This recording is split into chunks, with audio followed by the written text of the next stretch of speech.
चलो बच्चों सीखते हैं वर्ब। वर्ब किसे कहते हैं? क्रिया।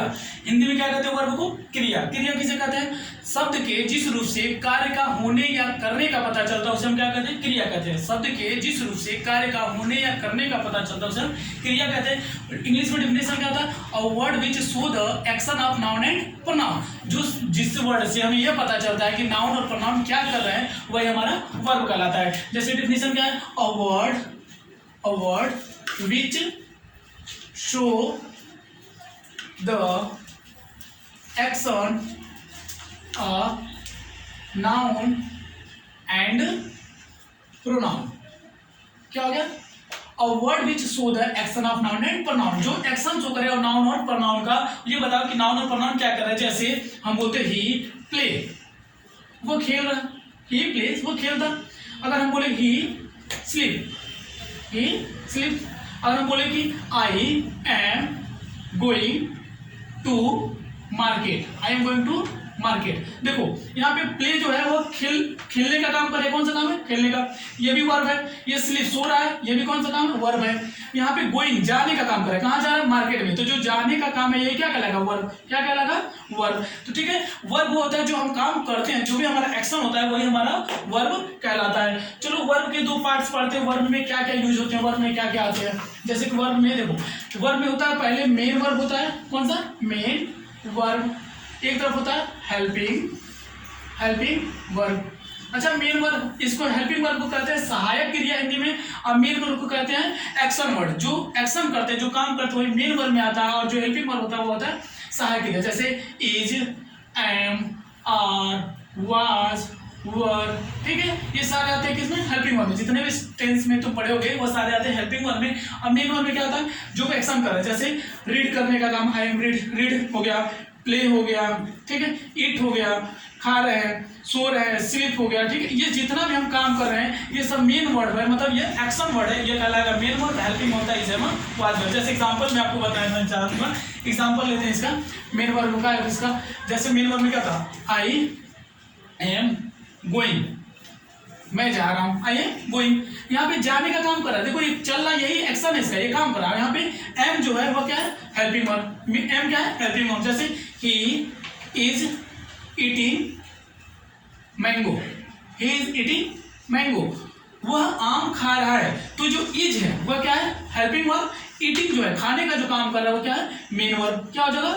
Main verb. मेन वर्ब मतलब जो एक्शन होगा वही एक्शन कर रहा है खाने का। इज जो है हेल्पिंग वर्ब है। आर होता है तो वो, जैसे they are playing, they are plays, वे खेल रहे हैं। तो आर जो है क्या? हेल्पिंग वर्ब है, और प्ले जो है वो मेन वर्ब है। ठीक है, चलिए अब इसके टाइप्स पढ़ते हैं। अभी तो यह मेन पार्ट से मेन वर्ब और हेल्पिंग वर्ब। टाइप्स क्या होते हैं? देखो टाइप्स में वर्ब के दो टाइप होते हैं। कितने टाइप होते हैं? वर्ब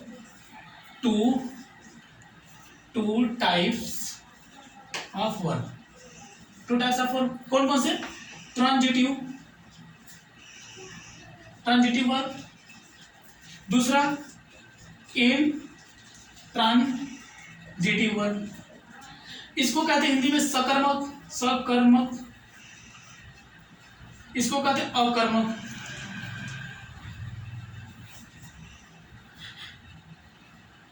अकर्मक, ठीक है, सकर्मक, अकर्मक। ठीक है, ये हो गया अकर्मक और सकर्मक। अकर्मक मतलब जो किसके साथ हो?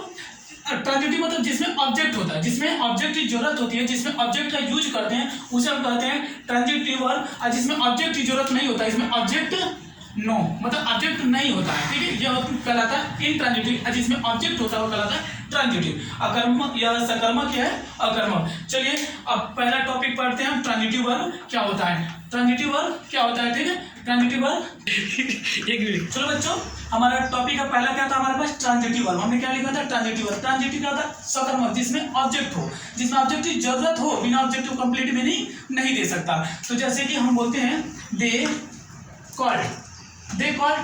अब यहाँ पे बोल रहा है दे कॉल्ड मतलब वे पुकारे। क्या पुकारे? यहाँ पे क्वेश्चन बन रहा है व्हाट, मतलब क्या पुकारे? कुछ तो पुकारे। यहाँ पे क्वेश्चन बन रहा है आपका व्हाट। तो आप बोलोगे दे कॉल्ड अस। अस की जरूरत थी, यहाँ पे क्या थी? अस की जरूरत थी, हमें पुकारे। ठीक है, हमें क्या हो जाएगा? पुकारे। दे कॉल्ड अस। जैसे कि दे कॉल्ड लिखा था, यहाँ पे इसमें ऑब्जेक्ट की जरूरत थी, बिना ऑब्जेक्ट कंप्लीट नहीं देता जाए, क्योंकि यहाँ पे दे कॉल्ड मतलब पुकारे। दे कॉल्ड मतलब वे क्या कर रहे हैं बाबू, देखो दे कॉल्ड का मतलब वो पुकारे, किसको पुकारे, क्वेश्चन बन रहा है, आप क्वेश्चन पूछोगे ना, दे कॉल्ड वे पुकारे, किसको पुकारे, क्या पुकारे, कुछ पता नहीं चला, तो दे कॉल्ड अस, वो हमें पुकारे। यहाँ पे जो था, यहाँ देखो द स्टूडेंट्स लुक्ड, स्टूडेंट देख रहे हैं, विद्यार्थी जो है देख रहे हैं, क्या देख रहे हैं, व्हाट सी, मतलब क्या देख रहा है, क्वेश्चन पूछोगे व्हाट, यहाँ पे ऑब्जेक्ट की जरूरत है, कंप्लीट में नहीं देख रहा है, तो आप क्या बोलोगे, the students looked at board, क्या है, बोर्ड की तरफ देख रहे हैं, कहाँ पे देख रहे हैं, बोर्ड की तरफ, तो द स्टूडेंट लुक्ड एट क्या हो जाएगा, लुक्ड एट द बोर्ड, जो विद्यार्थी वो कहाँ देख रहे हैं, बोर्ड की तरफ देख रहे हैं। जैसे यहाँ पे सिर्फ था द स्टूडेंट लुक्ड, क्या देख रहे हैं, व्हाट लुक्ड देख रहा है, तो किसको देख रहे हैं, क्वेश्चन पूछ रहा था the student looked at board, यहाँ बोर्ड के ऑब्जेक्ट की जरूरत थी, ये हो जाएगा आपका ट्रांजिटिव वर्ब। मान लो इसके अंदर हम बोले वी फिनिश, एक और एग्जांपल लेते हैं, रुक जाओ इरेज करते इसको, वी फिनिश्ड, तो क्या फिनिश कर दिया, यहाँ पे क्वेश्चन मार्क बनेगा आपको, क्या फिनिश, वी फिनिश, हम फिनिश, क्या फिनिश, आपसे यहाँ पे कंप्लीट मीनिंग नहीं दे रहा, आप कैसे कंप्लीट मीनिंग देगा, वी फिनिश्ड हिज असाइनमेंट, क्या हो गया, असाइनमेंट, मतलब वो कंप्लीट किया, वर्क फिनिश्ड कर दिया, कौन क्या कर दिया, अपना असाइनमेंट कंप्लीट कर दिया। यहाँ पे ऑब्जेक्ट की जरूरत थी, देखो बिना ऑब्जेक्ट का कंप्लीट मीनिंग नहीं दे रहा था, जिसको ऑब्जेक्ट की जरूरत होती है बिना ऑब्जेक्ट को कंप्लीट मीनिंग नहीं देता, उसी को कहते हैं ट्रांजिटिव वर्ब, कहते हैं, क्या कहते हैं, ट्रांजिटिव वर्ब। चलो बच्चों सीखते हैं इन ट्रांजिटिव वर्ब। अकर्मक क्रिया कितना होता है, जिसमें ऑब्जेक्ट नहीं होता है, जिसमें ऑब्जेक्ट की जरूरत नहीं होती है, जैसे कि एग्जांपल में इसमें क्रिया की जरूरत है ही नहीं, जैसे हम बोले ही स्लीप, वह सो गया, तो कोई जरूरत है क्या पूछना, कहाँ सो गया, कैसे सो गया, जरूरत नहीं, यहाँ पे ऑब्जेक्ट की जरूरत नहीं, हमको पता चल गया कि वह सो गया, हमारे कंप्लीट मीनिंग हो गई, ठीक है। हम बोलते हैं आई एम प्ले, हम खेल, चाहे मैं खेला तो क्या होगा, ये कंप्लीट मीनिंग दे रहा है, यहाँ पे कहाँ खेल रहा है, कैसे खेल रहा है, यहाँ बताने की जरूरत नहीं, कोई कंप्लीट इसकी जरूरत नहीं है, किसी और चीज की ऑब्जेक्ट की जरूरत नहीं है, तो क्या हो गया, वो हो गया, जैसे कि द बेल रैंग, मतलब जो बेल है क्या होगा, रैंग कर बज रहा है, कैसे बज रहा है, बताने की जरूरत है क्या कि कैसे बज रहा है, तेज बज रहा है, जो स्लो बज रहा है, ये बताने की कोई जरूरत नहीं है, क्योंकि द बेल रैंग घंटी बज रही है, यहाँ पे कंप्लीट मीनिंग हमको पता चला, ऑब्जेक्ट की जरूरत नहीं है, तो ये सारे क्या हो जाएंगे, इंट्रांजिटिव, जैसे ये हो गया इंट्रांजिटिव, ये भी हो गया इंट्रांजिटिव, ये भी हो गया इंट्रांजिटिव, क्यों, क्योंकि इसको ऑब्जेक्ट की जरूरत नहीं थी, लेकिन वहां पे जो था वहां पे ऑब्जेक्ट की जरूरत थी, हमारे पास ट्रांजिटिव क्या था, ऑब्जेक्ट के बिना कंप्लीट मीनिंग नहीं दे रहा, और यहाँ पे ऑब्जेक्ट के बिना ही कंप्लीट मीनिंग दे रहा था, ये कहलाएगा इंट्रांजिटिव। जैसे एक एग्जांपल और है, the ship सैंक,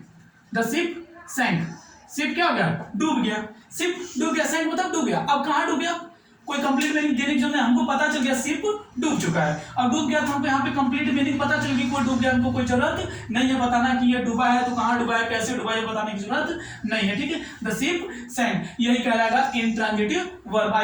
I hope you understand